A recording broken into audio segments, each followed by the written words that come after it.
The perfect life that wasn't. The champagne flute shattered against the marble floor, and Lydia Hartwell watched the crystal fragments scatter like the pieces of her 15-year marriage. Her husband hadn't even looked up from his phone on their anniversary. In the penthouse, she decorated with her own hands, wearing the dress she'd bought, hoping he might notice. But Victor Kane never noticed anymore. Not her tears, not her effort, not the woman slowly disappearing in front of him. Tonight, something inside Lydia finally broke alongside that glass. And for the first time in years, she wondered what would happen if she stopped trying to hold everything together. If you're watching from a city where women rebuild themselves stronger than before, drop that city name in the comments. I want to see how far this story travels. And hit that like button because Lydia's journey is just beginning, and you won't believe where it goes. The storm hit Chicago the way storms always did in October. Sudden, violent, and without apology, rain hammered against the floor-to-ceiling windows of the penthouse apartment on Lakeshore Drive, each drop racing downward like tears the blast couldn't hold back. Lightning split the sky over Lake Michigan, illuminating the darkened city in brief, stark flashes that made everything look like a photograph. Frozen, lifeless, caught in a moment that couldn't last. Lydia Hartwell stood in the kitchen, her hand trembling as she adjusted the candles on the dining table for the third time. Everything had to be perfect. It always had to be perfect. She'd spent the entire day preparing. The Chilean sea bass with lemon butter sauce, Victor's favorite, though he rarely ate at home anymore. Wild mushroom risotto, made from scratch. The way his mother used to make it before she'd stopped speaking to Lydia, for reasons that had never been fully explained. Some transgression Lydia had committed without knowing. Some failure to meet standards she'd never been told existed. A chocolate tort from that bakery in Lincoln Park, the one she'd taken the train to because Victor's driver had been unavailable again. The kitchen smelled like rosemary and butter and expensive wine. Lydia had opened a bottle of the Burgundy Victor kept locked in the temperature-controlled wine cellar, the one he saved for special occasions that never seemed to materialize. If their 15th anniversary wasn't special enough, she didn't know what was. 15 years. 15 years deserved more than takeout or another business dinner, where she'd sit beside him smiling at strangers while he discussed mergers and market shares and leverage ratios as if she were part of the furniture. Beautiful furniture. Maybe something to be admired and then ignored, but furniture nonetheless. The candles flickered in the draft from the air conditioning. Lydia checked her watch. 7:47 p.m. Victor had texted at 6, running late. Start without me. She hadn't started without him. She'd waited, watching the food grow cold, listening to the storm intensify outside, feeling something dark and familiar coil in her chest. It wasn't anger. Not yet. Anger required energy, required the belief that expressing it might actually change something. And Lydia had learned over the years to conserve her energy for the things that might actually make a difference. This was something else. This was the slow, steady erosion of hope, like watching a coastline disappear, one wave at a time, until you couldn't remember what the shore used to look like. At 8:15 the elevator chimed. Lydia straightened automatically, smoothing down her dress. A deep emerald silk she'd chosen because Victor once said it made her eyes look luminous. That had been 7 years ago, maybe 8. She couldn't quite remember. The memories that mattered had a way of blurring at the edges, while the painful ones remained sharp and clear as broken glass. Victor stepped into the apartment, his suit immaculate despite the storm, his charcoal tie still perfectly knotted. His dark hair was barely touched by rain. Of course, he'd been in the car, probably on a call, probably discussing something more important than coming home to his wife. "Hey," he said, not quite looking at her, as he set his briefcase down by the door with the same precise movement he used every night. Everything Victor did was precise, calculated. He'd built an empire on knowing exactly where to place his pieces on the board. "Hey!" Lydia's voice came out softer than she'd intended, almost apologetic. She hated the sound of it, the way she'd learned to make herself smaller, quieter, less demanding. "I made dinner." Victor glanced toward the dining room where the candles still burned despite the waste of wax, despite the absurdity of romance purchased at a specialty store for $4,300 a set because the website promised they were hand-poured by artisans in Vermont and smelled like autumn in the countryside. "I ate at the office," he said, loosening his tie with one hand while checking his phone with the other. Morrison brought in tie. Some new place in the loop everyone's talking about. The words landed like stones in still water, ripples, then nothing. It's our anniversary, Lydia said quietly. Victor paused, his hand halfway to his collar. For a moment, just a moment, something that might have been regret crossed his face. Or maybe it was just annoyance at being caught in a social misstep. But Victor, it was getting harder to tell the difference. Right, I know, I'm sorry. I've been slammed. He shook his head, already constructing the narrative that would make this not his fault. This Riverside deal it's a nightmare. Henderson's threatening to pull out the environmental review is taking forever, and the city suddenly decided they care about affordable housing quotas. He laughed, but there was no humor in it. I'll make it up to you this weekend. We'll do something nice. You said that last weekend, did I? Victor loosened his tie completely now, pulling it free from his collar with a smooth, practiced motion. Then we'll definitely do it this time. Maybe that place in Efston. You like the Italian one with the patio. I don't like Italian food, Victor. You do. He stopped walking, turned. His expression shifted from distracted to confused, as if she just told him the sky was green or water flowed uphill. What? I don't like Italian food, Lydia repeated, and hearing herself say it out loud felt strange, like confessing something scandalous instead of stating a simple preference. I never have. You're thinking of your mother. She loves Italian food. I've been eating it for 15 years because you like it. Victor stared at her as if she'd started speaking another language. His phone buzzed in his hand once, twice, but for the first time all evening he didn't look at it. You're saying you've never liked Italian food, he said slowly. I'm saying I've been eating it because making you happy seemed more important than what I wanted.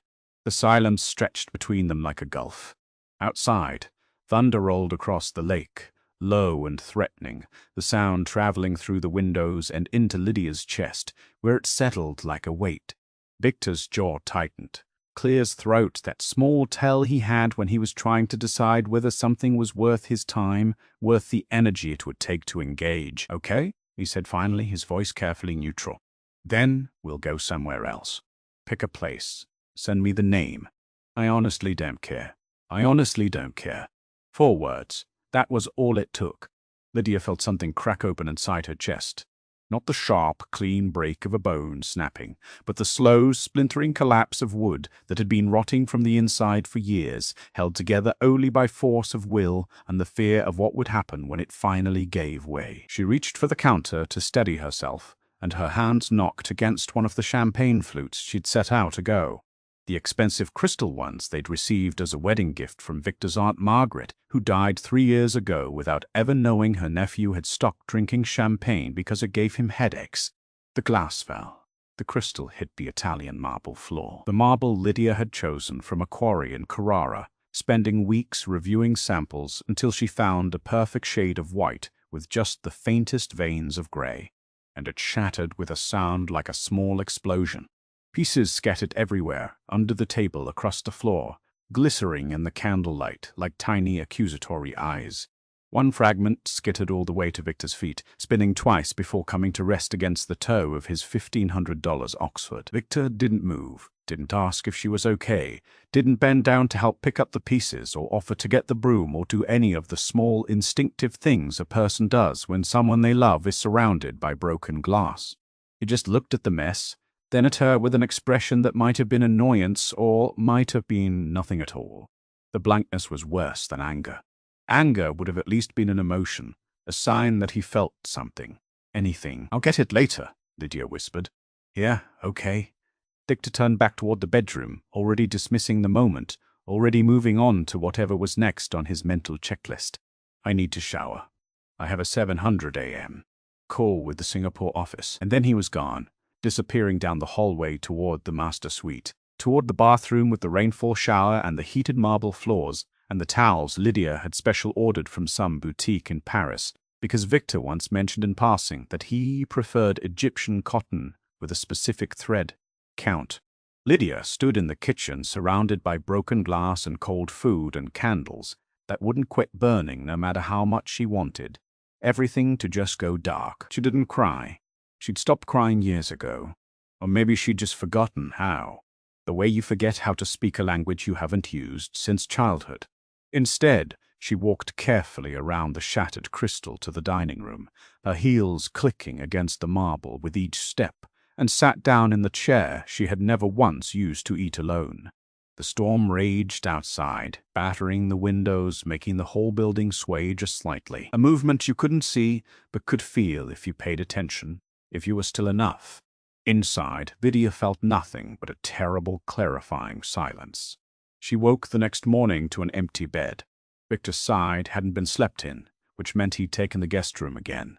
It used to bother her those nights when he couldn't even pretend they still shared the same space, when the distance between them became literally architectural, walls and doors, and the cold comfort of separate mattresses.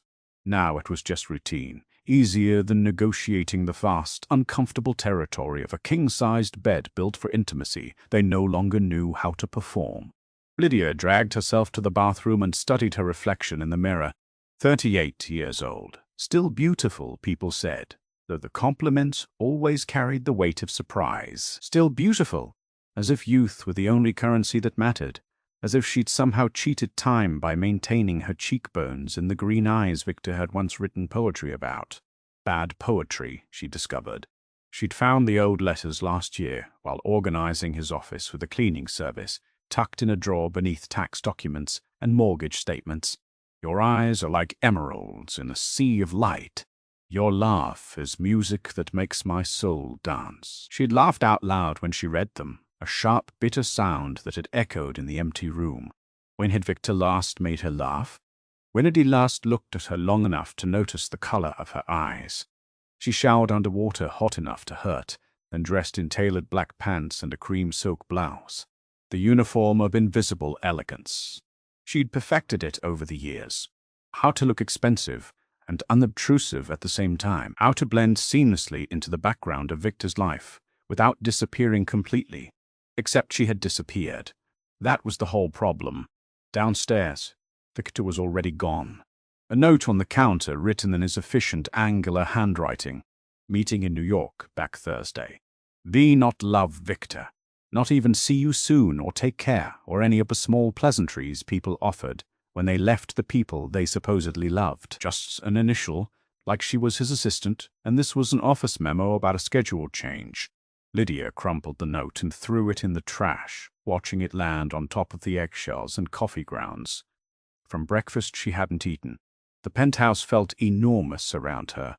4,000 square feet of white walls and designer furniture and carefully curated art she'd chosen from galleries Victor never visited. She poured herself into this space, every lamp, every throw pillow, every book on the custom shelves that lined the library wall. She tried to build something that felt like home, like the life she'd imagined when she was 23, and stupid enough to believe that love and money could create happiness. But you couldn't build a home out of objects. You couldn't design intimacy with the right shade of gray or the perfect mid-century modern credenza or the vintage Moroccan rug you'd found at an estate sale and had shipped from an auction house in London. A phone buzzed against the counter. A text from Rachel, her best friend since their sophomore year at Northwestern. Coffee? I'm working from home today. Come save me from spreadsheets and existential dread. Lydia hesitated, her thumb hovering over the screen. Rachel was the only person who knew the truth about her marriage, or at least some version of it, the sanitized version Lydia could stand to say out loud without feeling like she was betraying Victor or herself or the life they'd built together. But maybe that was the problem.